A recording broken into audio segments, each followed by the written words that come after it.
Halo, selamat datang kembali teman-teman di seri kuliah online tentang kajian budaya atau cultural studies.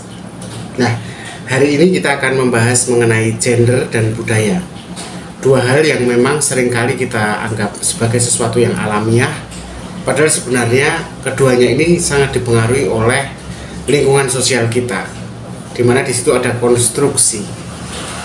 Nah, teman-teman, mungkin kita sering ya menemukan dalam kehidupan sehari-hari seperti hal-hal seperti warna biru itu diasosiasikan dengan laki-laki, tapi kalau warna pink itu diasosiasikan dengan perempuan. Atau mungkin juga kita sering menemukan anggapan mengenai bahwa perempuan lebih cocok mengurus urusan domestik atau di dalam rumah, sedangkan laki-laki adalah urusan-urusan di luar rumah. Nah, hal-hal semacam itu tuh sebenarnya bukan sesuatu yang alamiah, yang muncul karena secara alamiah perempuan dan laki-laki ada seperti itu adanya gitu. Tidak, itu semua merupakan hasil dari proses budaya yang berlangsung selama berabad-abad. Jadi teman-teman, mari kita sedikit-sedikit mencoba membongkar ya, bagaimana budaya ini membentuk peran gender kita. Nah, tapi sebelum jauh melangkah, kita perlu tahu dulu apa itu gender. Nah, gender ini yang saya maksud di sini bukan sekedar jenis kelamin dalam arti biologis, yaitu laki-laki dan perempuan. Yang saya maksud di sini gender adalah konstruksi sosial yang mengatur bagaimana laki-laki dan perempuan seharusnya berperilaku dalam masyarakat. Nah, perbedaan antara laki-laki dan perempuan dalam konteks gender yang dipengaruhi masyarakat ini dibentuk oleh norma, oleh tradisi, oleh ekspektasi sosial yang memang itu diwariskan teman-teman dari satu generasi ke generasi berikutnya. Nah, ini tentu berbeda dengan jenis kelamin yang bersifat biologis ya, karena kalau jenis kelamin secara biologis maka gender dalam konteks itu merupakan sesuatu yang alamiah ya. Tapi ini bukan jenis kelamin, ini gender, sesuatu yang memang dikonstruksikan, kemudian dipelajari dan diajarkan. Misalnya begini, seorang bayi perempuan dan bayi laki-laki misalnya, keduanya lahir dengan perbedaan biologis. Oke, itu berhenti di situ, laki-laki perempuan secara biologis. Tapi ketika mereka tumbuh, nah ini mereka mulai diperlakukan secara berbeda. Misalnya perempuan mulai diberi mainan-mainan boneka, sedangkan kalau laki-laki mainannya mobil-mobilan. Atau perempuan didorong untuk bersikap lembut dan peduli karena dia perempuan, sementara laki-laki didorong untuk kuat dan mandiri. Nah, semua itu menunjukkan bahwa memang gender bukan sesuatu yang melekat sejak lahir. Saya ulangi ya, gender bukan sesuatu yang melekat sejak lahir, tetapi gender merupakan sesuatu yang dipelajari dari budaya di sekitarnya. Dan hal semacam ini sebenarnya sudah dibicarakan juga oleh Simone de Beauvoir sama Jean-Paul Sartre ya di beberapa video sebelumnya. Nah, sekarang kita harus mengerti juga tentang bagaimana budaya itu membentuk peran gender. Nah, oke. Tadi kan kita sudah bicara ya, budaya punya pengaruh besar dalam membentuk konsep gender. Nah, mulainya itu ya dari keluarga, karena keluarga ini kan semacam sekolah yang pertama ya. Jadi sejak kecil misalnya kita akan belajar tentang gender itu kan sebenarnya dari keluarga kita, bukan dari sekolah kita, malah pertama kali dari keluarga kita. Anak laki-laki diajarkan untuk tidak menangis, boys don't cry, sementara anak perempuan diperbolehkan untuk menunjukkan emosinya. Ini konstruksi. Kemudian yang berikutnya, anak laki-laki seolah-olah diharuskan untuk mandiri, sedangkan anak perempuan diharuskan untuk mendapatkan bantuan karena dianggap lemah. Nah, Hal-hal semacam itu tuh kan memunculkan, menciptakan anggapan baik dalam diri si anak laki-laki itu maupun dalam diri perempuan, anak perempuan, bahwa laki-laki harus lebih kuat, perempuan harus lebih penyayang, laki-laki harus lebih berpikir, wanita harus lebih suka merasakan. Hal-hal semacam itu tuh kan tidak muncul dengan sendirinya, melekat dengan pembedaan biologisnya itu. Nah, itu keluarga. Selain keluarga, budaya yang mengkonstruksi peran gender itu juga muncul dalam media dan iklan. Coba teman-teman perhatikan film, iklan atau acara-acara televisi yang kita tonton. Banyak misalnya iklan deterjen, itu berarti yang berada di dalam iklan itu adalah ibu-ibu yang mencuci pakaian. Sementara kalau misalnya kita ngomongin iklan mobil gitu, pasti yang sering ditampilkan ada sih perempuannya, tapi yang lebih ditonjolkan adalah pria yang mengemudi kendaraan mahal. Kalau perempuan hanya dijadikan objek seksi ya, yang diburu oleh pria yang menggunakan mobil. Nah, media memang membentuk persepsi kita tentang apa sih yang wajar bagi laki-laki dan apa yang wajar bagi perempuan. Yang wajar, maksudnya mungkin nggak ya ada iklan mencuci baju deterjen atau obat cuci piring, tapi yang menjadi bintang utamanya adalah laki-laki. Sedangkan mungkin nggak ya iklan mobil itu mobil balap, tapi bintangnya yang menjadi pelaku utamanya ya, bukan hanya sekedar hiasan, itu perempuan. Selain keluarga, media atau iklan, konstruksi gender ini juga muncul dalam bahasa dan ungkapan sehari-hari. Kita sering kan mendengar ungkapan seperti ungkapan di antara para laki-laki atau orang tua pada anak laki-lakinya, "Hei, kamu jangan seperti perempuan, masa laki-laki menangis." Nah, seolah-olah laki-laki tidak boleh menunjukkan emosinya. Atau misalnya, "Hei, kamu perempuan, kamu harus bisa masak dong."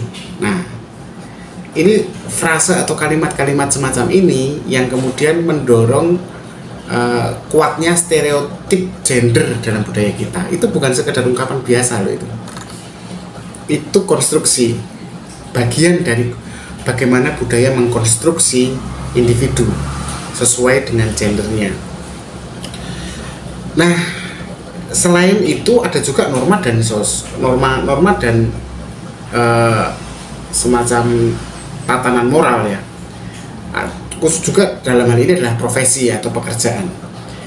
Jadi misalnya begini,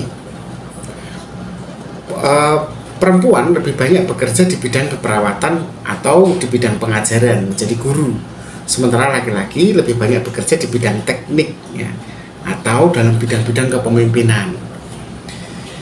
Nah, norma-norma semacam ini kan kayak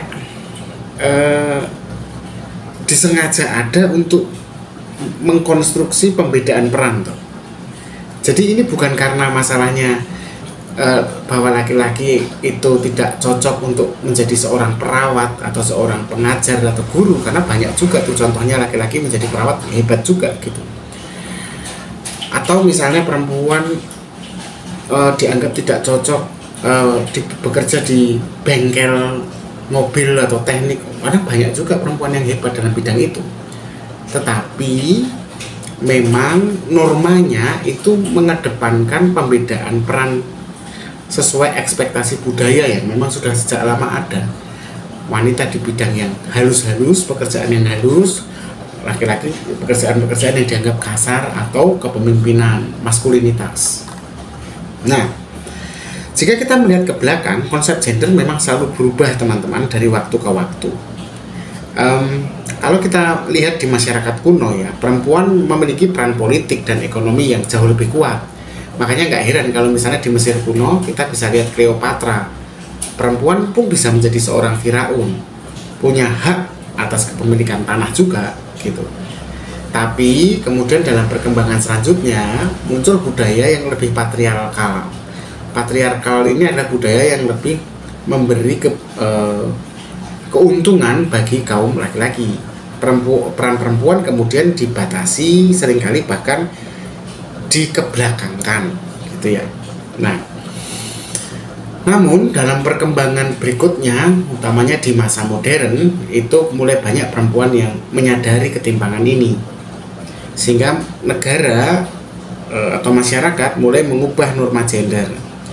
Semakin banyak perempuan yang kembali menjadi pemimpin, Margaret Thatcher misalnya, ya, Merkel di Jerman misalnya. Semakin banyak perempuan juga di bidang ilmu pengetahuan, menjadi ilmuwan, Marie Curie contohnya di masa modern, dan juga atlet di bidang-bidang yang dahulunya didominasi oleh laki-laki, di atlet mixed martial art misalnya, di bidang boxing, tinju, ya, perempuan juga banyak.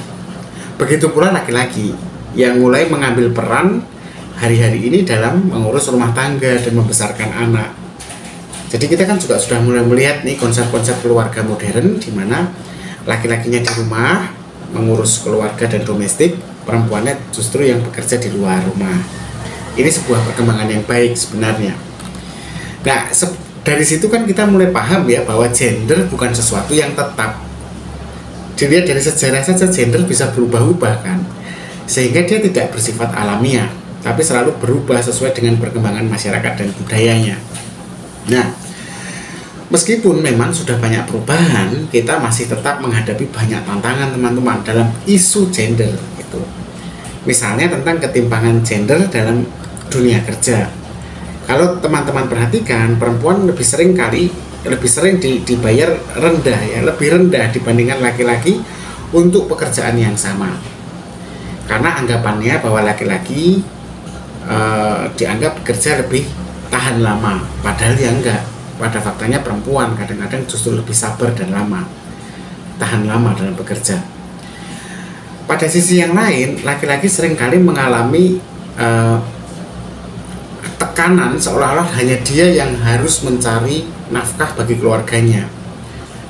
Meskipun sebenarnya para laki-laki ini juga mengharapkan ada peran yang lebih fleksibel, di mana dia justru sebagai freelance misalnya, lalu yang perempuan kerja ya sebagai pencari nafkah utama. Nah, itu ketimpangan gender ya dalam dunia kerja. Kadang-kadang laki-laki sendiri itu juga ingin punya kebebasan, tidak menjadi satu-satunya tulang punggung keluarga gitu. Nah, dari bidang lain adalah mengenai ketimpangan lain juga muncul mengenai stereotip yang memang masih kuat ya. Perempuan yang terlalu ambisius misalnya itu seringkali dianggap agresif ya, perempuan nggak boleh nembak duluan dong misalnya kayak gitu ya. Sementara laki-laki yang terlalu ekspresif, terlalu empatik, yang sensitif hatinya itu dianggap kurang maskulin. Nah, hal-hal seperti itu yang membuat orang merasa kemudian terjebak dalam peran gender yang sebenarnya tidak selalu sesuai dengan diri mereka secara alamiah. Kemudian ketimpangan yang lain juga muncul di media ya. Karakter perempuan di film misalnya, dalam representasi di filmnya itu seringkali dibuat sebagai seorang, kalau perempuan itu gadis yang ada dalam kesulitan dan kelemahan yang butuh diselamatkan. Pada sisi yang lain, karakter laki-laki sering digambarkan sebagai tokoh utama yang kuat, yang menyelesaikan masalah dan tidak boleh menunjukkan kelemahan.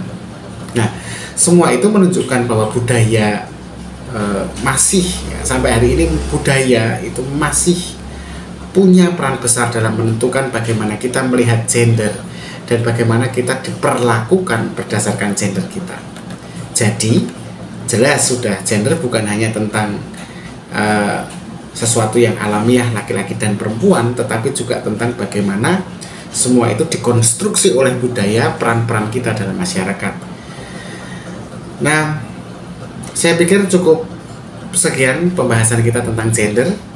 Pasti kurang lengkap ya, silahkan teman-teman lengkapi, berbagilah di kolom komentar. Terima kasih dan tetap berpikir kritis.